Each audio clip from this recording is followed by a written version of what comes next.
El tema de hoy es la promoción de la salud psicosocial.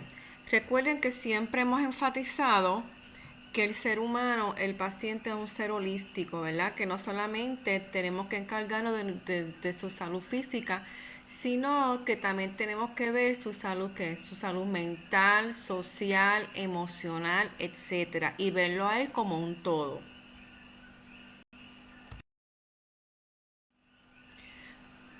Comenzamos con esta reflexión que dice así: nunca desistas porque alguien puso un punto final en tu vida. Recuerda que después de un punto vino un espacio y después de un espacio llega una nueva historia por vivir.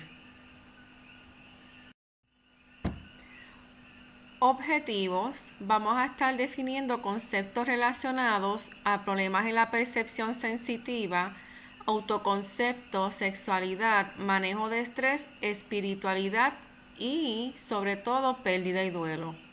Y vamos a estar aplicando el proceso de enfermería en personas con trastornos en estas áreas. Comenzamos con la percepción sensitiva. Los sentidos de una persona son esenciales para su crecimiento, desarrollo y supervivencia. Nuestros 5 sentidos son muy importantes y esos estímulos sensitivos dan significado a lo que está pasando en nuestro ambiente, ¿verdad? Ese olfato de usted, esa audición, visión, todos los sentidos dan significado a lo que está pasando al ambiente.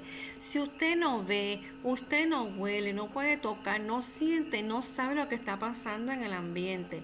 Y cualquier alteración de la función de esos sentidos puede afectar la capacidad de esa persona de desempeñar sus funciones dentro del entorno adecuadamente.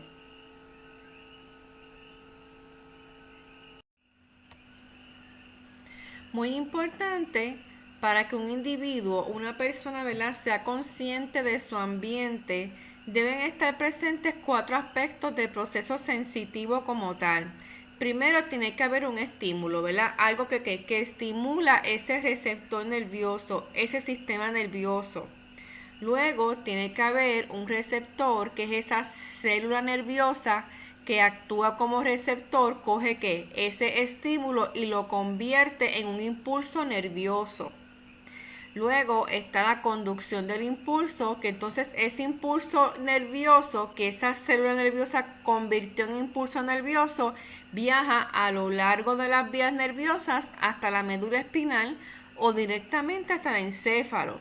Y luego está la percepción. La percepción es la conciencia e interpretación de los estímulos, que estás conscientemente y los interpretas adecuadamente, ¿verdad? Y eso pasa cuando esas células especializadas que están en el encéfalo interpretan la naturaleza y las características de esos estímulos sensitivos, ¿ok?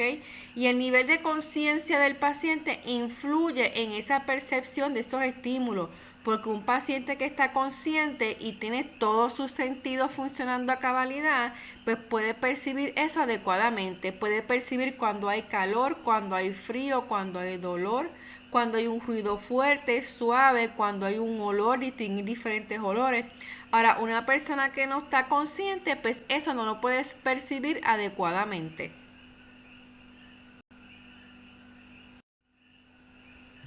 Muy importante, como mencionamos anteriormente, la conciencia en el tema de la percepción de esos sentidos y de poderlos interpretar correctamente. Y la conciencia la podemos definir como la capacidad para recibir estímulos internos y externos y para responder adecuadamente mediante el razonamiento y la acción. Existen varios estados de conciencia. Una persona normal en estado de alerta puede asimilar muchos tipos de estímulos a la vez.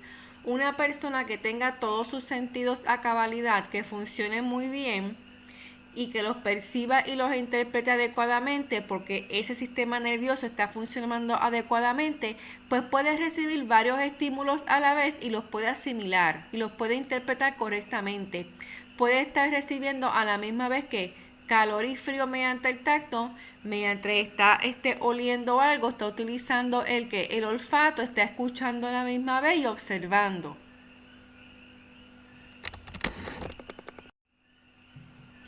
Tenemos diferentes estados de conciencia. Comenzamos a definir lo que es la conciencia plena, que es cuando una persona está alerta, está orientada en relación con el tiempo, lugar y persona. O sea, sabe qué día es hoy, el año, sabe dónde está y sabe quién es. Comprende las palabras verbales y escritas. Tenemos la persona cuando está desorientada, que es cuando no está orientado en cuanto a tiempo, lugar y persona. No sabe qué día es hoy, ni el año, ni qué día de la semana. No sabe en qué lugar está. No sabe quién es, no sabe su nombre, por ejemplo. Una persona que está confusa es que tiene una conciencia reducida, que se desconcierta con facilidad, ¿verdad? Que se confunde con facilidad. Mala memoria, interpreta erróneamente los estímulos y un deterioro del juicio.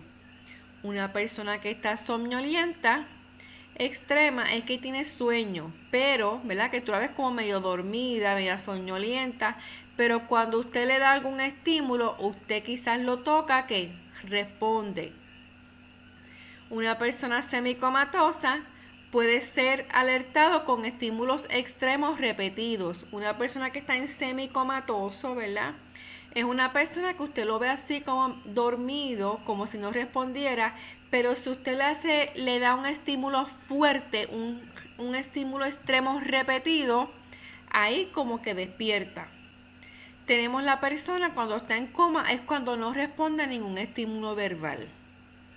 Y estos estados de conciencia son muy importantes cuando estén trabajando como enfermería, para poder determinar en qué estado de conciencia está ese paciente. Comenzamos con la primera alteración, que son las alteraciones sensitivas, las alteraciones de los sentidos. Comenzamos con la privación sensitiva. Cuando una persona está privada sensitivamente es porque tiene una disminución o ausencia de estímulos significativos. Y si usted es una persona que no lo estimula, ¿verdad? Que no le da ese estímulo a esos 5 sentidos que pueda ver, oír, por ejemplo, oler, tacto, todos los sentidos, pues esa persona usted va a ver que es la que manifiesta el bostezo excesivo, que siempre está bostezando, no lo está estimulando, pues está que como que durmiendo o aburriendo. Siempre está con sueño, dificultad para concentrarse, reducción de la resolución de problemas, no puede solucionar problemas adecuadamente, deterioro de la memoria, desorientación periódica, siempre está desorientado cuando usted no lo está estimulando, una confusión en general o confusión nocturna, alucinaciones o delirios, llanto, irritación por cosas pequeñas, depresión, etc. Es muy importante mantener a nuestros pacientes siempre, ¿verdad?, con ese estímulo sensitivo. Por eso en muchas ocasiones, porque usted ve que hay muchos pacientitos mayores de edad que están encamados en cuartos, que en muchas ocasiones le ponen música, le ponen la radio, le ponen televisor, para entonces mantener esos estímulos y ese paciente no se nos confunda, ¿ok? Tenemos también, por otro lado, la sobrecarga sensitiva, que eso se produce cuando una persona es incapaz de procesar o manejar la cantidad o la intensidad de los estímulos sensitivos. Ya ahí esa persona tiene muchos estímulos sensitivos y no los puede manejar adecuadamente. Esa sobrecarga sensitiva puede impedir que el cerebro ignore o responda a estímulos específicos, porque entonces en este paciente es que tiene demasiada cantidad de estímulos sensitivos a la misma vez, y entonces el cerebro no puede responder adecuadamente, o simplemente los ignora porque es demasiado para procesar por el cerebro. Factores que contribuyen a la sobrecarga sensitiva: tenemos el aumento de la cantidad o de las características de los estímulos internos, como dolor, disnea, ansiedad. Como vieron ahí, tiene una sobrecarga sensitiva, ¿verdad? Tiene muchos problemas. Aumento de la cantidad o de las características de estímulos externos, como un entorno de cuidados de salud ruidoso. Tenemos ese paciente que además del dolor, disnea, ansiedad, también tenemos que en ese ambiente hay mucho ruido. pues tiene demasiada sobrecarga a sus sentidos. También factores que contribuyen: la imposibilidad de desechar los estímulos de forma selectiva, tal vez como consecuencia de alteraciones del sistema nervioso o de fármacos que estimulan el mecanismo de alertamiento, ¿verdad? Ese es muy importante saberlo, porque también puede ser que el sistema nervioso lo que hace es que no deja que usted descarte algunos estímulos, sino que están todos presentes ahí.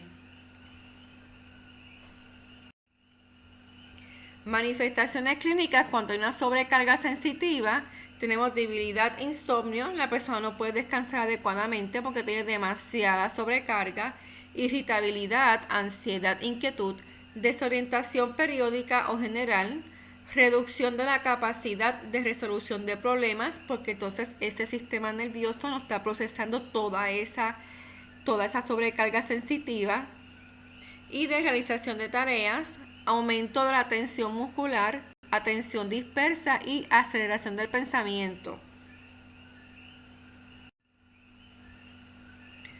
También tenemos, dentro de las alteraciones sensitivas, tenemos el defecto sensitivo. Ya aquí es cuando hay una alteración de la recepción, la percepción o ambas de uno o más de los sentidos, ¿verdad?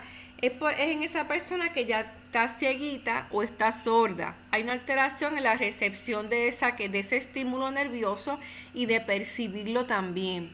Con frecuencia desarrollan comportamientos que compensan la pérdida.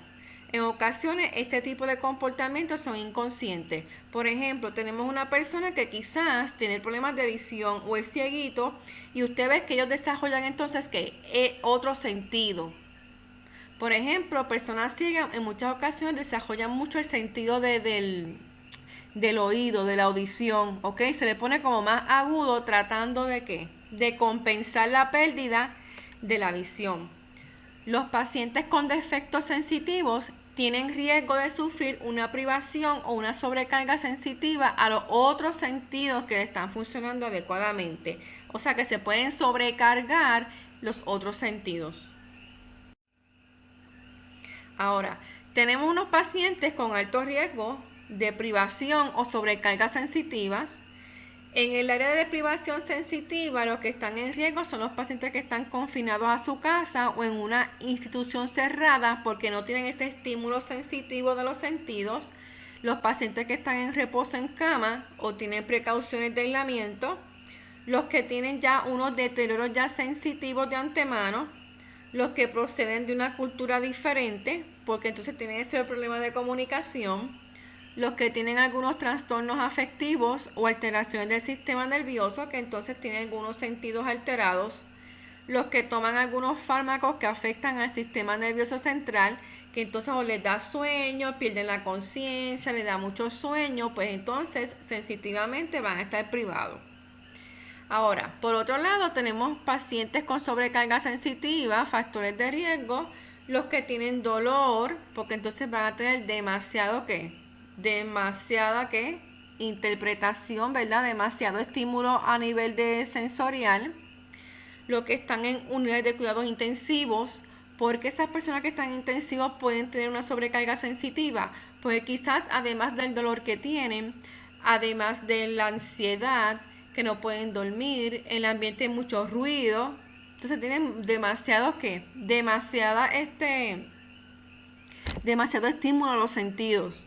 Los que son sometidos a equipos de monitorización o tratamiento invasivos e incómodos, los que tienen una capacidad cognitiva mermada, vamos a suponer una paciente que tiene una lesión a nivel de cefálico, que entonces no puede procesar adecuadamente esos sentidos, esos estímulos. Tenemos también, por otro lado, unas ayudas sensitivas para esos pacientes que tienen defectos en visión y auditivo. En defectos visuales, ustedes saben que podemos tratar de ayudar a esos pacientes mediante el uso de espejuelos, una buena iluminación, colores de contraste brillantes en el entorno para que puedan identificarlos correctamente, el uso de lupas, el uso de teléfonos y relojes con números grandes para que puedan observar adecuadamente, el código de colores o código de texturas en la cocina, lavadora, los recipientes de los medicamentos, etcétera, para estos pacientes, ¿verdad?, que no pueden observar bien, y con los colores, pues entonces lo identifica mucho más rápido. Material de lectura con letras grandes, libros en braille o audiolibros, perros guías, etcétera.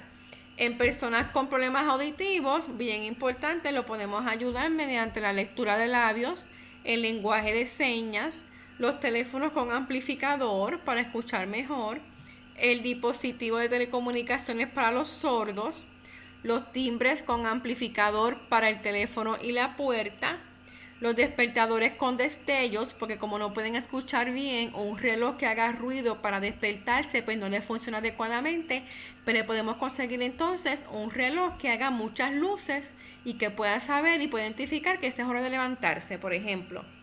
Y los detectores de humo con destellos, porque usted sabe que la mayor parte de los detectores de humo es con ruido. Pues entonces, si ellos están solditos, vienen unos que vienen con destellos, con luces, que entonces puedan identificar ellos que hay problemas, ¿verdad?, que hay humo o que pudiera haber fuego en esa habitación. Proceso de enfermería en estos pacientes. En la etapa de estimado, vamos a hacer una exploración del estado mental del paciente para ver en qué nivel de conciencia se encuentra. Además, hacemos una exploración física, identificamos esos pacientes de riesgo que ya se discutieron anteriormente. Vamos a verificar ese entorno del paciente para ver si ese entorno le está privando sensitivamente o lo está sobrecargando. Vamos a ver qué red de apoyo social tiene el paciente para ayudarlo en estos problemas. Dentro de la entrevista de valoración de la función sensitivo-perceptiva en el área visual, le podemos preguntar al paciente cómo consideraría su visión, que si usa gafas o espejuelos, que describa recientemente si ha tenido algún cambio en la visión, si tiene algún tipo de dificultad para ver los objetos, y cuando visitó por última vez a un oftalmólogo, que eso es muy importante preguntarlo. En el área auditiva es lo mismo, preguntarle cómo consideraría su audición, que si lleva alguna ayuda auditiva, que describa cualquier cambio reciente de su audición, que si puede localizar la dirección de los sonidos y distinguir varias voces a la misma vez, que si ha tenido mareo o vértigo, si ha notado algún pitido, algún zumbido en los oídos, por ejemplo. En el área gustativa y olfativa, específicamente es lo mismo, si ha experimentado algún cambio en esas áreas, si sigue disfrutando el sabor de los alimentos como antes o ha tenido cambios en el sabor, en el gusto, al igual que en el olfato, que si todavía puede distinguir los alimentos por sus olores y decir cuando algo se está quemando, si ha experimentado un cambio de apetito, por ejemplo. En el área del tacto, que si nota algún dolor o molestia, que si ha notado alguna disminución de su capacidad de percibir tanto el calor, el frío o el dolor, en las extremidades específicamente, que si percibe la sensación de entumecimiento o adormecimiento u hormigueo en las piernas, si la siente, que si ha notado alguna dificultad en la percepción de la posición de las partes de su cuerpo, por ejemplo, en esos pacientes que están encamados. Diagnóstico de enfermería que pudiéramos utilizar en estos pacientes con estos problemas en la alteración sensitiva, por ejemplo, confusión aguda, confusión crónica, deterioro de la memoria, deterioro de la comunicación verbal, aislamiento social.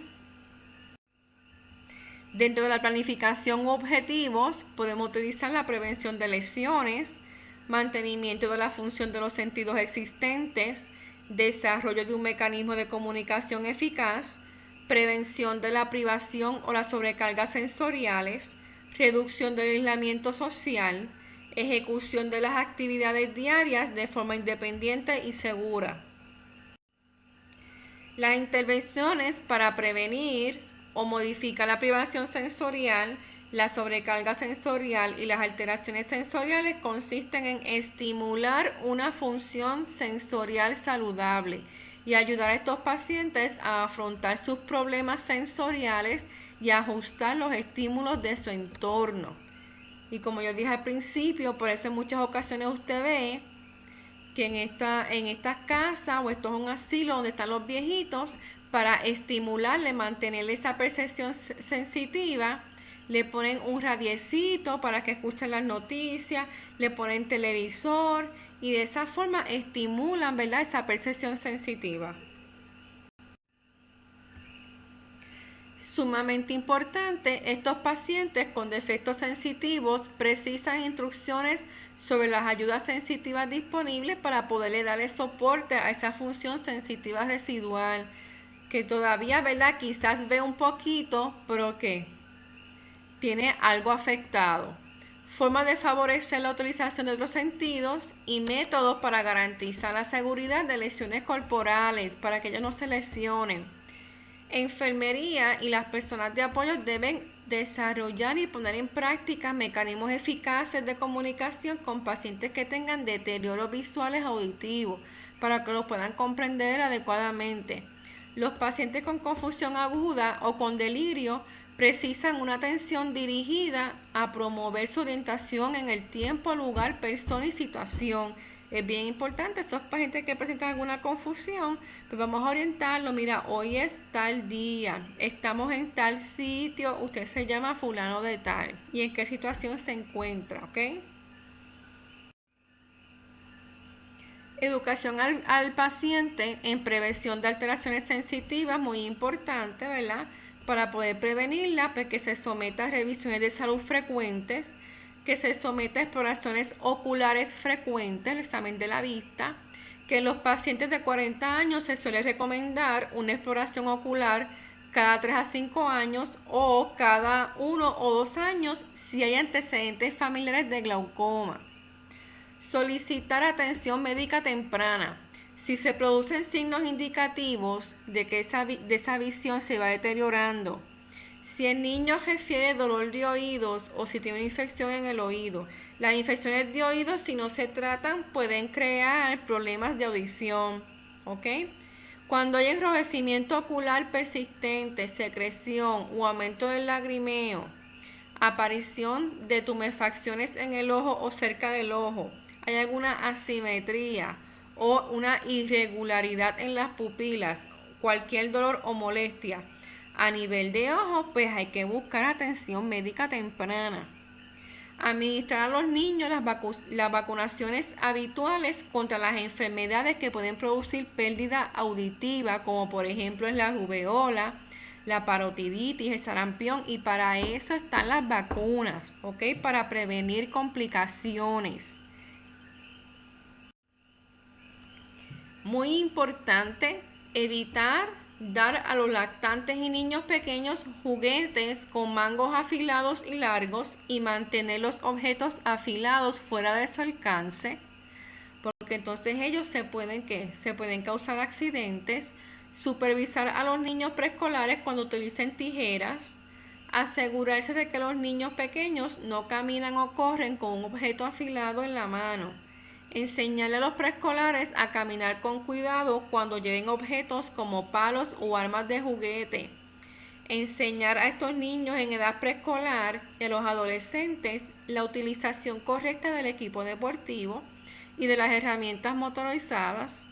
Llevar gafas protectoras cuando se utilicen herramientas motorizadas, cuando se monten en motocicleta, etc.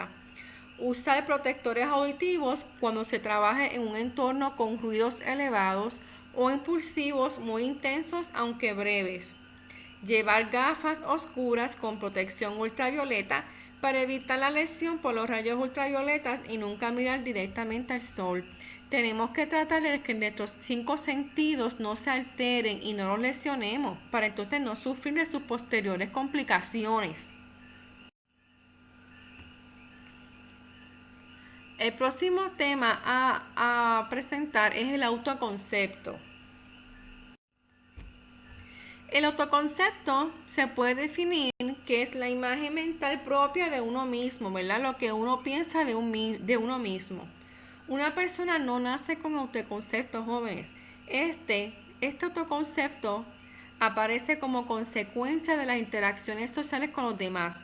Nosotros vamos creando nuestro propio autoconcepto según vamos interaccionando con las demás personas. Un autoconcepto positivo es esencial para el bienestar físico y psicológico de la persona.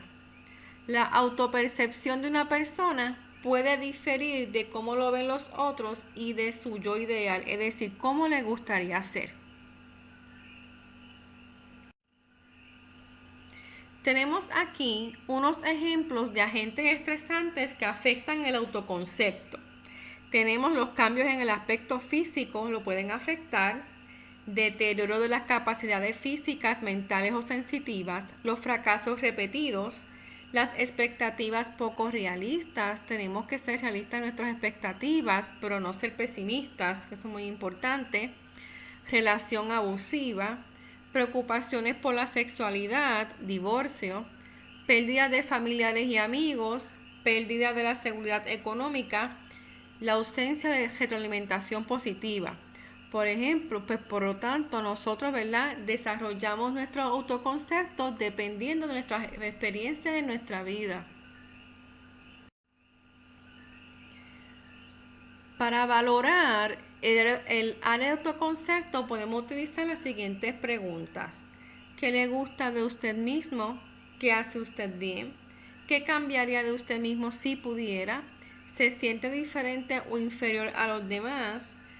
¿Hay alguna parte de su cuerpo que le gustaría cambiar? Son preguntas que podemos utilizar cuando queremos valorar cómo está ese autoconcepto de esa persona. Diagnóstico de enfermería que podemos aplicar: trastorno de la imagen corporal, desempeño del rol ineficaz, baja autoestima crónica. En las intervenciones de enfermería es sumamente importante ayudar a estos pacientes a desarrollar una imagen de sí mismo más positivo y más realista, ¿ok? Y relación de confianza entre paciente y enfermería es sumamente esencial en esta área para la evaluación del paciente y para darle ayuda y apoyo y para motivar el cambio de comportamiento del paciente. Tenemos que establecer una relación terapéutica, una relación de ayuda. También tenemos, por otra parte, el tema de la sexualidad. La sexualidad es sumamente importante, jóvenes, para desarrollar la autoidentidad, ¿verdad? Para desarrollar también las relaciones interpersonales entre personas, para desarrollar la intimidad y para desarrollar sobre todo el amor.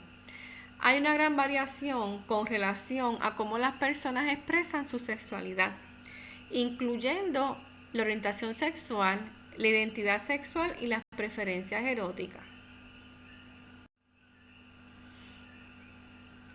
Algunos problemas sexuales que podemos encontrar: tenemos los trastornos del deseo, trastornos de la estimulación, trastornos orgásmicos, problemas con la satisfacción y trastornos de dolor sexual. Es muy importante que antes de atender a pacientes con problemas sexuales, enfermería debe estar consciente de sus propios sentimientos y de sus propias creencias para poder preparar de manera objetiva métodos de recopilación de datos y el plan de cuidado de enfermería. Es muy importante que sus valores y su forma de pensar no puede interferir con la valoración o con lo que el paciente piensa sobre su sexualidad. Los diagnósticos de enfermería para pacientes con problemas sexuales se relacionan básicamente con la alteración de la estructura, ¿verdad? Alguna alteración que tenga a nivel sexual de genitales o de la función de los mismos, la ausencia de conocimiento o la información errónea sobre los temas sexuales, el maltrato físico psicológico, los conflictos de valores y la pérdida o ausencia de la pareja. Entre los diagnósticos de enfermería de la Nanda habituales podemos encontrar patrón sexual ineficaz y disfunción sexual.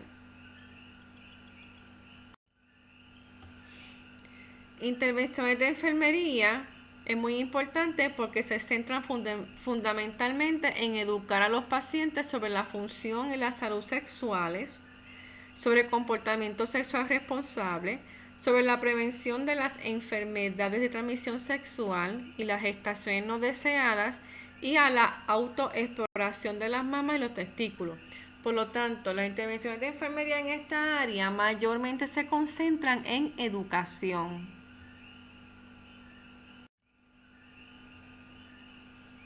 Otro tema sumamente importante es la espiritualidad de nuestros pacientes.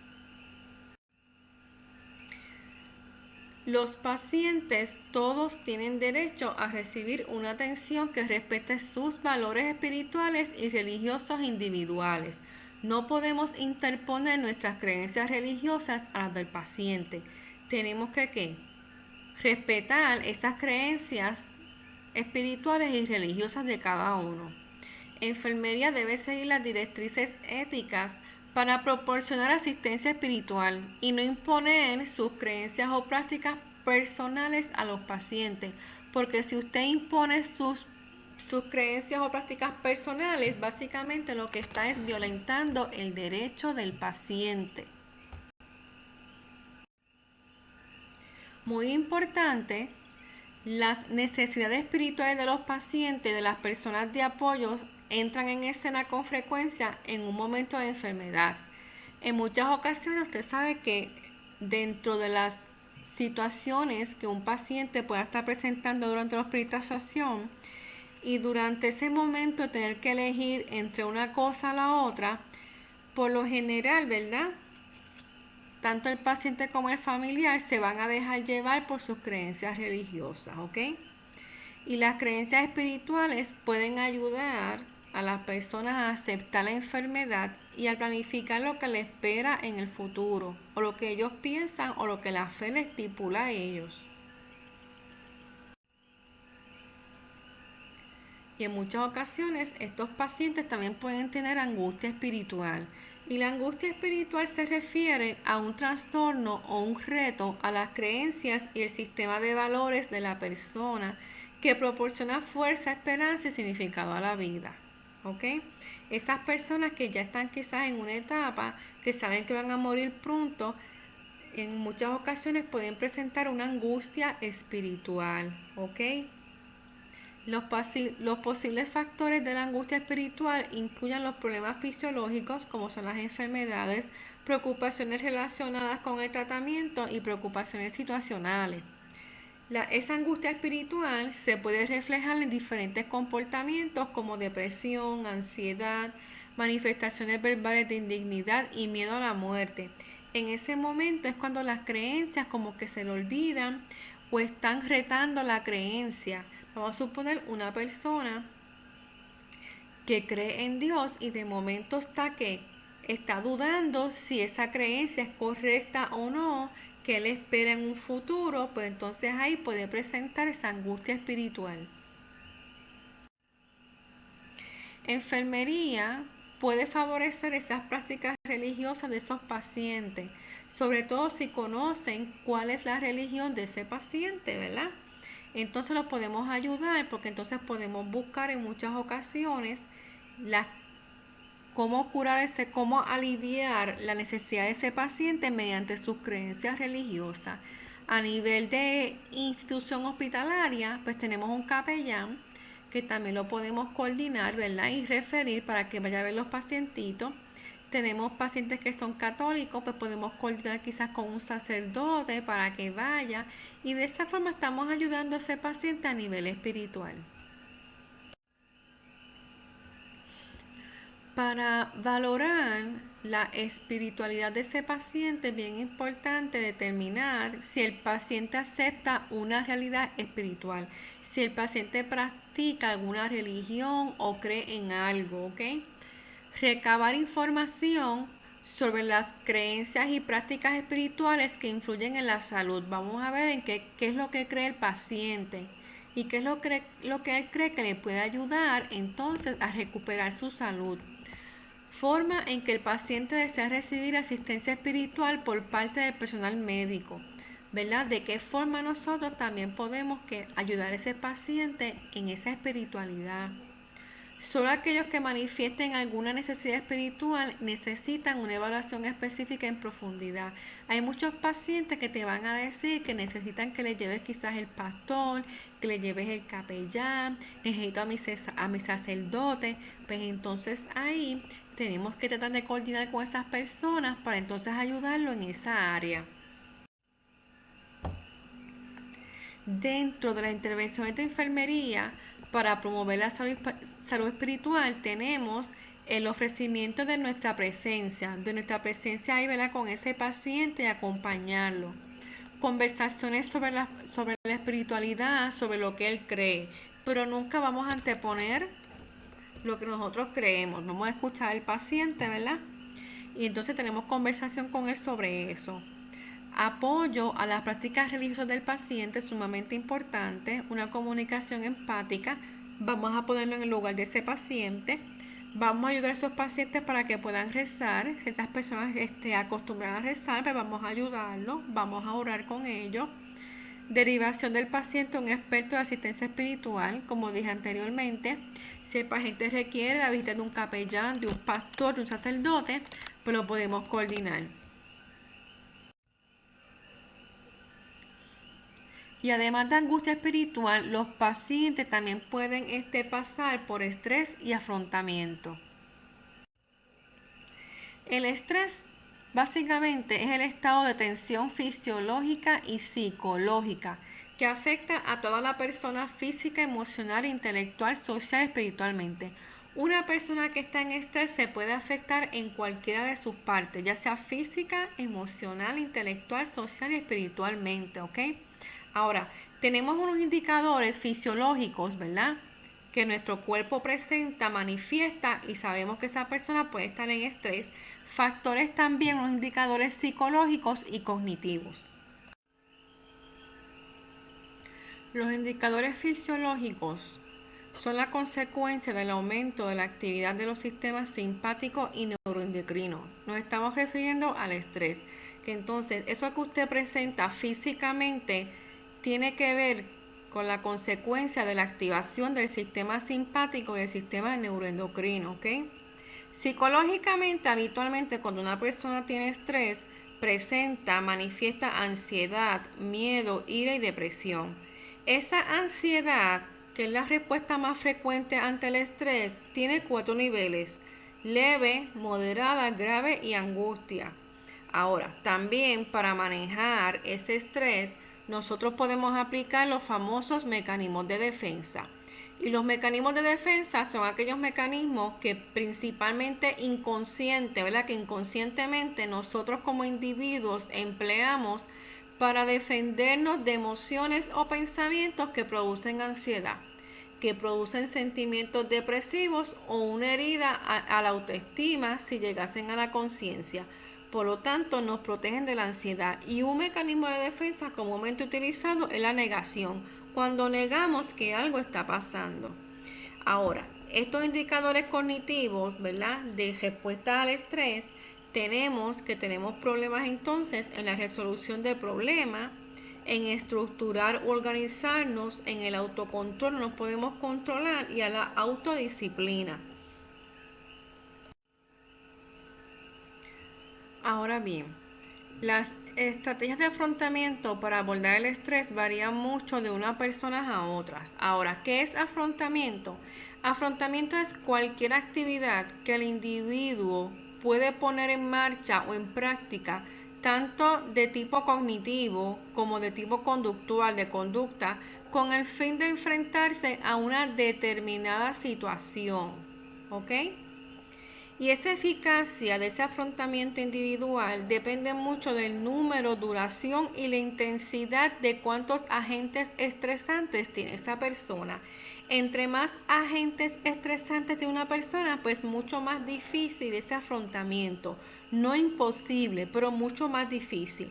También tiene que ver mucho la experiencia previa que ha tenido ese paciente con esos estrés y cómo lo ha manejado anteriormente, los sistemas de apoyo que tiene disponible y las cualidades personales de esa persona tienen mucho que ver cuán bien puede entonces manejar o afrontar ese problema.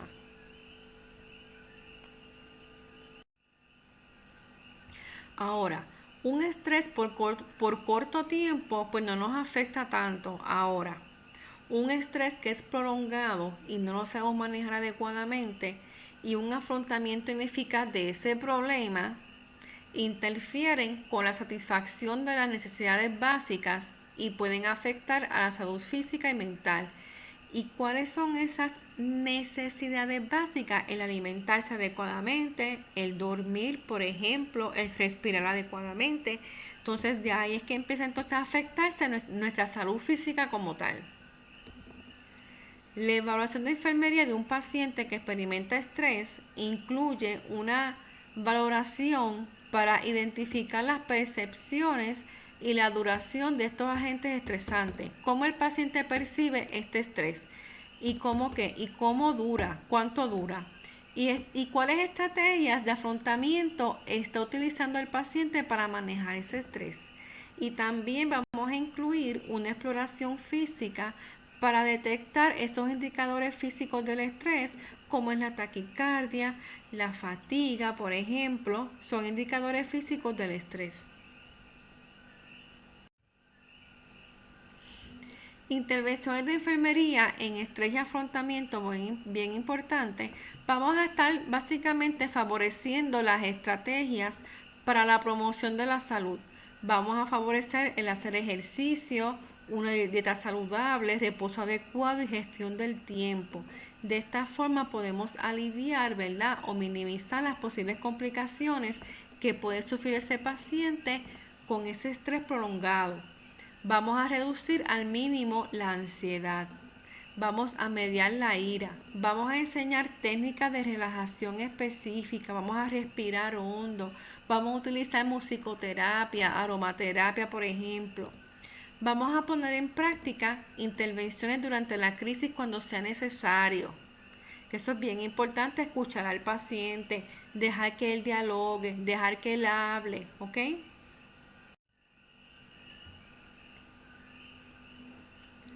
Como el ejercicio de la enfermería incluye muchos agentes estresantes, nosotros en nuestra profesión de enfermería tenemos muchos agentes estresantes, ¿ok? Relacionado tanto con los pacientes, ¿verdad? Tenemos ese factor, manejo de los pacientes, el entorno del trabajo. Nosotros como profesionales de la enfermería somos susceptibles a la ansiedad y al desgaste profesional. Y al igual que los pacientes, entonces debemos poner en práctica medidas para la reducción del estrés. Vámonos a ir a hacer ejercicio, vamos a respirar hondo, vamos a utilizar la aromaterapia, la musicoterapia para entonces aliviar ese estrés y nosotros no caer entonces en ese problema de ansiedad como tal.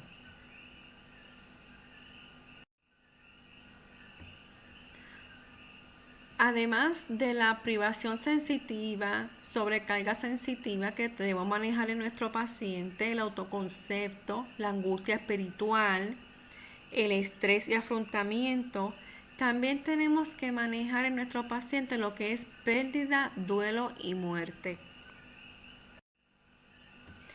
Enfermería ayuda a los pacientes a abordar todo tipo de pérdidas, incluyendo pérdidas de la imagen corporal, por ejemplo, cuando quizás le amputan una pierna, pérdida de un ser querido, la pérdida de la sensación de bienestar, la pérdida del trabajo, son algunos ejemplos. Ahora, cuando decimos duelo, duelo es una respuesta emocional subjetiva, o sea que solamente el paciente, el que lo está sufriendo, es quien lo siente, normal a la pérdida. Nosotros siempre que perdemos, ¿verdad?, a un ser querido, perdemos el trabajo, pasamos por un duelo, ¿ok?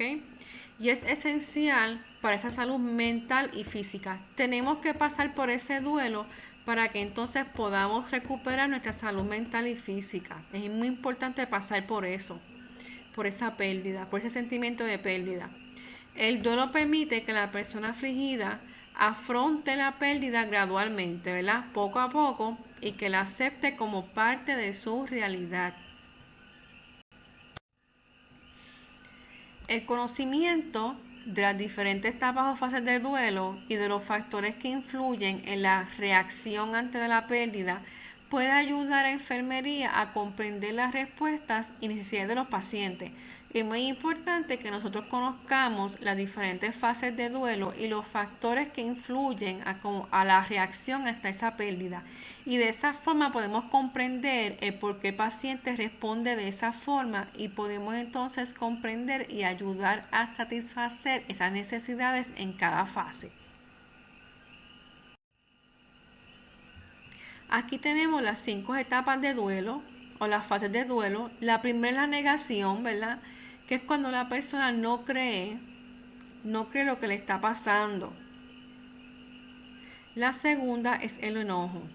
Luego se enoja, le da ira y le puede dar ira con todo el mundo, le puede dar ira con Dios, por ejemplo. La tercera es la negociación. La negociación es cuando nosotros, ¿verdad?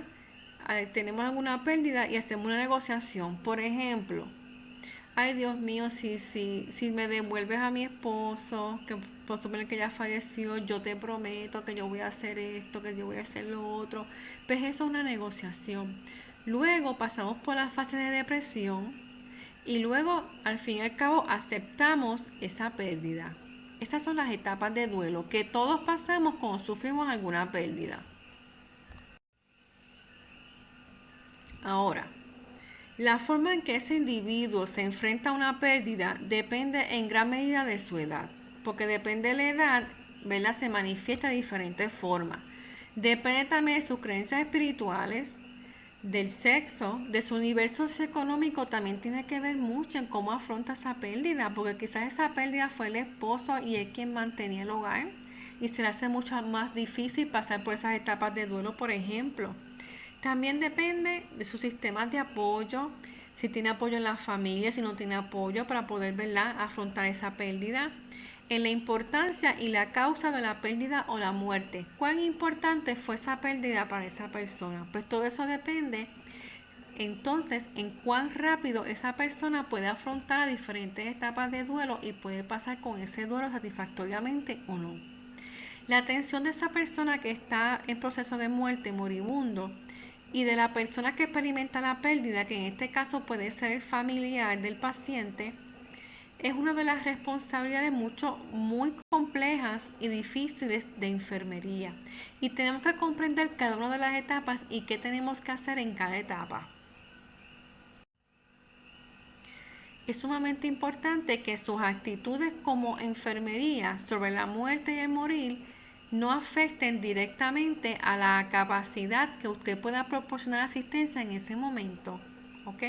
Y que enfermería debe considerar que toda la familia precisa cuidado en situaciones que suponen pérdida y especialmente la muerte. Que si un paciente de usted, vamos a suponer en un futuro fallece, tienen que acordarse que tienen que entonces ofrecer cuidados a toda la familia y darle apoyo emocional a toda la familia. Esos pacientes moribundos precisan una comunicación abierta sobre lo que está pasando, una ayuda física, porque el paciente, aunque esté moribundo, se esté muriendo, tenemos que seguir ofreciéndole cuidados de calidad como esa persona merece, ¿ok? Y ofrecerle mucho apoyo emocional y espiritual, para entonces de esta forma poder garantizar una muerte pacífica y digna, como todo ser humano merece. Además, necesita mantener la sensación de control en relación con los episodios que preceden a la muerte. Tenemos que ayudar en ese paciente en esa etapa de muerte para que lo vaya aceptando, lo vaya asimilando. Es muy importante, jóvenes, que todos estos aspectos nosotros le pongamos mucha atención, porque recuerden que el paciente, el ser humano, no es solamente una persona que padece físicamente, somos seres holísticos, ¿verdad? Que nos afectamos tanto espiritualmente, mentalmente, emocionalmente. Y ahí es que enfermería tiene que actuar dentro de todos los renglones, porque no podemos olvidar que una persona puede estar ¿qué? Mentalmente enferma, entonces lo refleja físicamente. Y si solamente nos concentramos en lo físico, porque lo que está manifestando es físico y en muchas ocasiones no encontramos la causa de ese problema. Porque entonces una parte de nuestro cuerpo puede afectar la otra. A ver, la parte emocional puede afectar la física y viceversa. Y la parte física, si se afecta algo físico, también puede afectar lo emocional. Por lo tanto, enfermería es muy importante que indague y haga un buen historial físico, mental y espiritual para entonces llegar a la causa del problema.